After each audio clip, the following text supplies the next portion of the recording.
This training is designed to assist corrections employees understand the LCTS codes for completing random moments. The objectives for this training are to help corrections staff have a better understanding of the LCTS activity codes that apply to corrections employees, what they mean, and how to choose the correct code. We'll show you where to find reliable resources and reference materials so you can look up additional details or guidance whenever you need it. It's important to know that this training provides only a few examples of each code. Please refer to the resources provided for additional examples. There may not be examples for every situation, so you'll need to use your best judgment to determine the codes for those situations.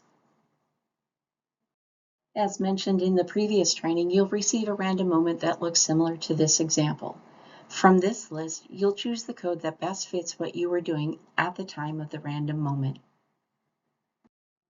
Before we walk through each of the codes, it's important to keep in mind that codes A through F should only be used when the activity is associated with a child currently in a non-secure, non-detention placement or at imminent risk of foster care placement. Examples of activities could be providing drug case management, determining risk factors, and training dealing with children at imminent risk, and general administrative duties surrounding children at risk. If your activities don't relate to one of these situations, then you'll want to select a code outside of this range. These codes cannot be used when the purpose is to adjudicate the child for delinquent behavior or seeking detention in a locked correctional facility, forestry, or boot camp. Let's break down codes A through F for a better understanding. Codes A through C all connect to children who are either in non-secure or non-detention placement or at risk of entering it. Code A is used when you are doing activities that help you decide if a situation would result in mandated reporting to county social services or local authorities. These activities can include deciding whether there is abuse, neglect, or maltreatment situations that warrant a referral, participating in discussions or investigations on whether there have been significant changes in a child or child's family situation that warrants a referral and/or reporting to appropriate authority. This is a time-limited activity in response to new reports or incidents. This activity ends at the point the staff person refers the case to social services or law enforcement, or when staff decides not to make a referral. Code B is used for service coordination, not direct service delivery. This code covers coordination work, such as when you're helping align services or supports for a child in foster care or a foster care candidate. Code B is separated into three categories. Code B1 are services for children and youth who are already in foster care. Code B2 are services to support the kids and families to stabilize and prevent an out-of-home placement. Code B3 is related to service coordination for foster care prevention. It's important to note this does not include working with a child who has been adjudicated delinquent while they are in locked detention facility, forestry, or boot camp. For all Code B activities, include your time spent on communication, documentation, and travel. The key distinction is that you are coordinating services, not delivering them. Code B1 is used for service coordination when a child is in foster care. This includes connecting the student and their foster family to services, making referrals, participating in meetings or care conferences, and communicating with anyone involved with the support and monitoring of these services. A few examples may be coordinating with agencies on possible child welfare services available to help the family improve the home situation and increase the possibility the child could return home. Contacting the appropriate staff if you suspect maltreatment. Referring or arranging for a student to attend a teen support group to help cope with a parent who is a substance user. Addressing truancy-related issues, and participating in meetings to assist a child's re-entry back into the community following an out-of-home placement or transition from a secure correctional program into a foster care placement. Code B2 focuses on prevention, coordinating services to help a child remain safely at home and avoid foster care placement. This includes working with county staff, school personnel, and community providers to identify needs and connect the family to supports and stabilize the home environment. This can be done through meetings, calls, and case planning. This can also include making referrals for students or their families to receive counseling or attend an anger management group or participate in a mentoring program or other social services. Code B3 is used when working with a child who is considered a prevention candidate, meaning the child is not in foster care, but there are concerns that place them at imminent risk. Activities under this code focus on coordinating services and preventing foster care placement. Services may include referring a student or their family to receive motivational interviewing or parents as teachers, contacting appropriate staff if you suspect maltreatment, working with the student and family members or social services, assessing and evaluating effectiveness of services that were put in place. Code C has two parts. The first part of this code is other child welfare activities. These activities are not related to a specific student. A few examples include participating in discussions or planning meetings concerning the general topics of students and the factors that put them at risk of being removed from the home. The second part of this code is court-related activities for a specific student who is currently in foster care or at risk of foster care.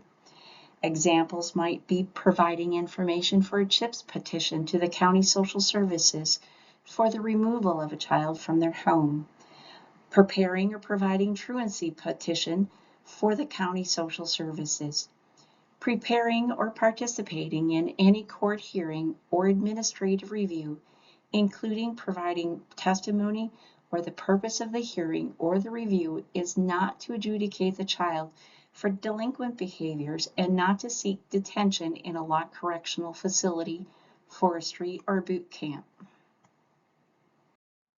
Codes C through F all remain specific to foster care related work in some manner. Code D is used for training related to child welfare topics. This includes professional development, presentation, or workshops focused on increasing the ability of staff to recognize children in trouble and identify needed child welfare services. This includes training on foster care candidacy and family preservation efforts. The key distinction is this is training time, not direct service time. Whether you are attending, leading, or coordinating these services, it falls under Code D. The focus of Code E is on education and skill building for individuals caring for children in placement. Use this code if you are training current or prospective foster parents or adoptive parents, including relatives, on the care of children who have been entrusted in their care. Code F is used when you are providing treatment or counseling. This includes one-on-one session, family sessions, or group therapy. Intervention and counseling could be focused on substance abuse conditions, truancy, or probation-related issues. An intervention with the child who is talking about committing suicide, and the conversation is to prevent the suicide. This can also include the intervention for a child who is rageful and out of control in an effort to get them in control to address the issues at hand. Both codes E and F emphasize direct support aimed at improving child well-being and strengthening family stability. For all codes, remember to include time spent preparing materials, completing documentation, and traveling for those activities. Codes G through I all relate to medical assistance in some manner. Code G is focused on helping families learn about medical assistance or determining eligibility. Code H is about coordinating or referring for MA-covered health services. For example, connecting a student for a chemical dependency assessment, making a referral for a child and teen checkup, acting as a liaison for an MA provider and local health departments. Code I is used when you're directly providing a service that could be billed to MA. You don't have to actually bill for the service, but it would be the type of service that could be billed. Code I is rarely used, if ever, in corrections. Choose Code J when you are performing job-specific activities that are not included in other codes or that are billed to a third party other than MA.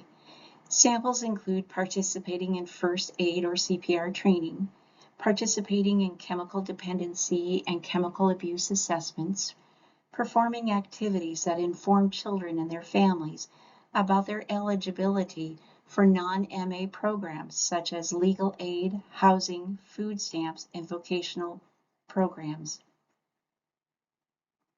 Code K is used for administrative or non-student specific activities. This includes attending staff meetings or trainings, reviewing policies, or attending board meetings. Code K is also the correct code when you are not actively working with a student. For example, during a lunch break, a leave of absence, vacation, jury duty, or snow days. As a reminder, if you will be on a leave of absence or a vacation, coordinate with your site contact to identify who will respond to your random moments during your time off. Remember to set up an out-of-office rule to forward the state emails to that person who will be completing the random moments on your behalf. It is important to note that Code K is always the correct and the only code to use during these types of absences. For staff that have completed random moments over the years, you will notice that there are two new codes, B3, which we've already gone over, and Code P. Code P applies when staff are either attending or providing training that falls under the definition of child welfare, particularly those focused on prevention and early intervention. The main goal of these trainings is to help staff and partners recognize early signs and how to support students and families so they can connect them to services before a crisis occurs. Examples might include attending a training on identifying child maltreatment, learning about prevention candidacy, or helping staff understand how to refer families for support. This code also covers time spent preparing for, presenting, or traveling to these trainings. In short, Code P is all about building the capacity of staff to better support students and families through prevention-focused education and awareness. The following slides contain a view of the resources that will be helpful in choosing a code that best fits the activity you are working on at the time of the random moment. All of the resources can be found on the Freeborn County Family Services and Children's Mental Health Collaborative's website. The LCTS Activities Code Chart for Corrections gives you a quick snapshot of all the codes A through K. I recommend printing it or bookmarking it for a quick reference. Please note that the new codes B3 and P are not listed on this chart. The LCTS Activities Code Reference Guide goes a little bit deeper with examples to help you decide which code best fits your activity. The new codes B3 and P are listed in this guide. The purpose of today's training isn't to memorize every single code or situation. That would be overwhelming and unnecessary. Instead, this training is designed to help you understand the overall structure of the codes and how they relate to your work. By now, you should have completed watching both videos, the Local Collaborative Time Study Training Overview and this video, Assigning LCTS Codes for Corrections. Next, complete the LCTS Participant Checklist and email it to the LCTS Coordinator on the day you complete watching both the training videos. This form is required by the federal government. It authenticates your eligibility and documents your completion of the mandatory training. For all new employees, you will receive an email from this DHS email requesting that you verify your email address. It's important that you respond by verifying your email. The Random Moments emails also come from this DHS email, so be sure to add this address to your approved email list so they don't end up in the junk or spam folders. Just a quick reminder about LCTS Random Moments. The LCTS Random Moments is a federal program and participation is required. You will receive a random moment email and you have 3 days to respond. It really only takes a minute or less to complete. Random moments document the work that you are already doing. This documentation generates funds back to Freeborn County to support programs and services for children with complex needs or those who are at risk. There are 2 main questions. What were you doing and who were you with? Again, be sure to add this DHS email to your approved list so the emails don't end up in your spam or junk folder. If you have any questions or need support with completing a random moment, please reach out to your site contact or the LCTS coordinator. Thank you for going through the LCTS Random Moments training. Please return to the Freeborn County Family Services and Children's Mental Health Collaborative's website to complete the participant checklist and to access supportive materials.